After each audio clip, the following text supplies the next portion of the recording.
ആപ്കി അദാലത്തിൽ ടീം ഇന്ത്യയുടെ ഓപ്പണിംഗ് ബാറ്റ്സ്മാനായ ശിഖർ ധവാന്റെ മേലുള്ള കുറ്റാരോപണം ഇദ്ദേഹം തനിക്കെതിരായ വിമർശനങ്ങളെ ശ്രദ്ധിക്കുന്നില്ല എന്നുള്ളതാണ്. ശിഖർ, നമ്മുടെ പെർഫോമൻസ് മോശമാണെങ്കിൽ തീർച്ചയായിട്ടും വിമർശനങ്ങൾ വരും, അതും മീഡിയയിൽ. താങ്കൾ ആര് പറയുന്നതും കേൾക്കുന്നുമില്ല, സങ്കടപ്പെടുന്നുമില്ല. ഇല്ല, ഞാനങ്ങനെ ആര് പറയുന്നതും കേൾക്കാറില്ല, അതോർത്ത് ആശങ്കപ്പെടാറുമില്ല. ഞാനങ്ങനെ അധികം ന്യൂസൊന്നും കാണാറില്ല. അതുപോലെ ആര് എന്ത് കമൻ്റ് ഇടുന്നു ഇതൊന്നും ഞാൻ ശ്രദ്ധിക്കാറേ ഇല്ല. ഒരു കാര്യത്തിൽ എനിക്ക് അത്രയ്ക്കൊന്നും ഇൻട്രസ്റ്റ് ഇല്ലെങ്കിൽ ഒരിക്കലും ഞാനത് വലുതായിട്ട് എടുക്കാറില്ല. അക്കാര്യം ഞാൻ കാര്യമാക്കാറേ ഇല്ല. ഞാൻ എൻ്റെ സോണിൽ തന്നെ തുടരും. അതുപോലെ ഞാനെപ്പോഴും പോസിറ്റീവായിട്ട് തന്നെ ഇരിക്കും. കാരണം ആക്ച്വലി എന്താണെന്ന് വെച്ചാൽ ഞാൻ അവരെ പറ്റി ഒന്നും തെറ്റായിട്ട് വിചാരിക്കാറില്ല. കാരണം അത് അവരുടെ ജോലിയാണ്. അവരുടെ ജോലിയാണ് അവർ ചെയ്യുന്നത്. പിന്നെ അത് അവരുടെ അഭിപ്രായവുമാണ്. കാര്യം അവർ ചെയ്തിട്ട് പോട്ടെ. പക്ഷേ ട്വിറ്ററിലും സോഷ്യൽ മീഡിയയിലൊക്കെ പല കമന്റുകളും വരാറുണ്ട്. അതൊക്കെ താങ്കൾ വായിക്കാറുണ്ടോ? ഇല്ല, അതൊന്നും ഞാനങ്ങനെ നോക്കാറില്ല. എനിക്കറിയാം, ഞാൻ നല്ല കാര്യം ചെയ്താൽ അവർ നല്ല രീതിയിൽ സംസാരിക്കും, മോശം കാര്യങ്ങൾ ചെയ്താൽ മോശമായിട്ട് സംസാരിക്കും. സോ ഇതിലെനിക്ക് പുതുതായിട്ട് ഒന്നും തോന്നുന്നില്ല. സോ തുടക്കത്തിലൊക്കെ ഞാനതൊക്കെ നോക്കുമായിരുന്നു. പിന്നെ U over grow the things and ഇപ്പോൾ അതൊക്കെ നോക്കേണ്ട ആവശ്യമുണ്ടെന്ന് തോന്നുന്നില്ല. ഒന്നിനെക്കുറിച്ചും വ്യാകുലപ്പെടാറേ അല്ല, അങ്ങനെയല്ല. ഞാനതൊന്നും ഓർത്ത് ആശങ്കപ്പെടുന്നില്ല. അതൊന്നും ഞാൻ കാര്യമാക്കുന്നുമില്ല. പക്ഷേ തീർച്ചയായിട്ടും താങ്കളുടെ വൈഫ് വഴക്ക് പറയും. അതായത് അത് സത്യമാണ്. അവര് വൈഫ് മാത്രമല്ല, ഒരു ബോക്സർ. അതെ, ബോക്സറാണ്. തീർച്ചയായിട്ടും ഒരു ബോക്സറാണ്. ഞാൻ എപ്പോഴും അവരെ എക്സ്ട്രാ കെയർ ചെയ്യാറുണ്ട്. കാരണം തുടക്കത്തിൽ എനിക്ക് ഓർമ്മയുണ്ട്. അതായത് എൻ്റെ വൈഫ് ഫസ്റ്റ് ടൈം IPL കാണാൻ വന്നപ്പോൾ, അതും ഈ കാര്യം 7 വർഷം മുന്നേ നടന്ന കാര്യമാണ്. സോ അന്നവർ IPL ആദ്യമായി കാണാൻ വന്നു. സോ ഞാനന്ന് മാച്ച് കളിക്കാൻ ഇറങ്ങി, പെട്ടെന്ന് തന്നെ ഔട്ടായി. ഞാനൊന്ന് ഹഗ് ചെയ്യണമെന്ന് പറഞ്ഞപ്പോൾ അവരെന്നെ തള്ളി മാറ്റി, ദേഷ്യപ്പെട്ടു. ഞാൻ ചോദിച്ചു എന്താ പറ്റിയതെന്ന്. അപ്പോൾ പറഞ്ഞു, എന്ത് ഷോട്ടാണ് നീ കളിച്ചത്, വാട്ട് ഷോട്ട് യു പ്ലേഡ് എന്ന് ചോദിച്ചു. ഞാൻ പറഞ്ഞു, എൻ്റെ കോച്ച് പോലും ഇങ്ങനെ ദേഷ്യപ്പെടാറില്ല, നീ എന്തിനാ ഇങ്ങനെ ദേഷ്യപ്പെടുന്നതെന്ന്. അപ്പോൾ ഞാൻ പറഞ്ഞു, ഇത്രയും പ്രഷറായിട്ടുള്ള ഒരു സിറ്റുവേഷനിൽ, അതായത് ഗ്രൗണ്ടിലെ അവസ്ഥ അതാണ്. സോ ആരെങ്കിലും ഒരാൾ നമ്മളെ റിലാക്സ് ചെയ്തല്ലേ മതിയാവും. പിന്നെ അവർ മെല്ലെ മെല്ലെ മനസ്സിലാക്കി എനിക്ക് ഈ സപ്പോർട്ട് ആവശ്യമുണ്ടെന്നുള്ള കാര്യം. ഇങ്ങനെ ഒരു ബോക്സർ വൈഫിനെ താങ്കൾ എങ്ങനെയാണ് കണ്ടുപിടിച്ചത്? ബോക്സർ വൈഫ് വളരെ കഷ്ടപ്പെട്ടാണ് തേടി കണ്ടുപിടിച്ചത്. ഫേസ്ബുക്കിൽ വെച്ചാണ് ഞങ്ങൾ പരിചയപ്പെട്ടത്. ഇൻ്റർനെറ്റിൽ വെച്ചൊക്കെ പ്രേമം ഉണ്ടാവുമെന്ന് ഞാൻ ഒരിക്കലും വിശ്വസിച്ചിരുന്നില്ല. അങ്ങനെ ഞങ്ങൾ പ്രേമിക്കാൻ തുടങ്ങി. പിന്നെ കല്യാണം കഴിക്കാമെന്നുള്ള തീരുമാനത്തിലെത്തി. അങ്ങനെ ഞങ്ങൾ കല്യാണവും കഴിച്ചു. അത്രയേ ഉള്ളൂ. അപ്പോൾ റൊമാൻസിന്റെ സമയത്ത് ശരിക്കും ബുദ്ധിമുട്ടി കാണുമല്ലോ. താങ്കൾ ഇംഗ്ലീഷിൽ വീക്കാണ്, അവർക്കാണെങ്കിൽ ഹിന്ദി. അവർക്ക് പഞ്ചാബിയും അറിയില്ല, എനിക്ക് ഇംഗ്ലീഷും അധികം അറിയില്ല.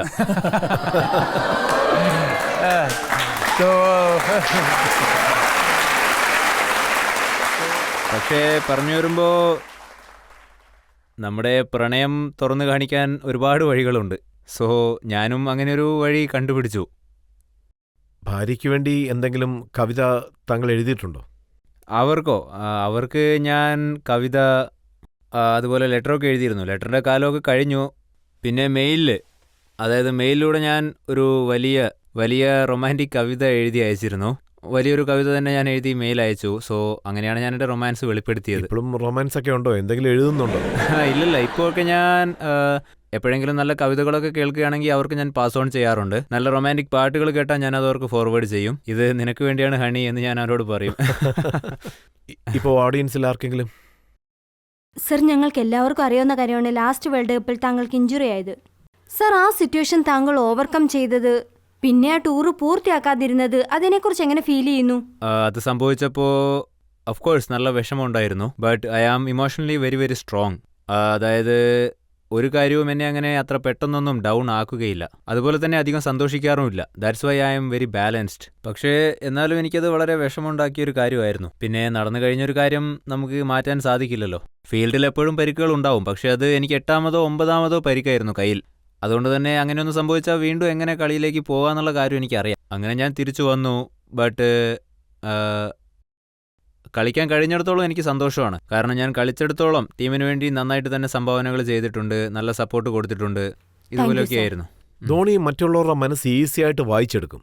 അതെ, അത് സത്യമാണ്. അത് ഒരു വലിയ ലീഡറിൻ്റെ ഒരു ക്വാളിറ്റിയാണ്. അദ്ദേഹത്തിന് ക്രിക്കറ്റിലെ എല്ലാ കാര്യങ്ങളും അറിയാം.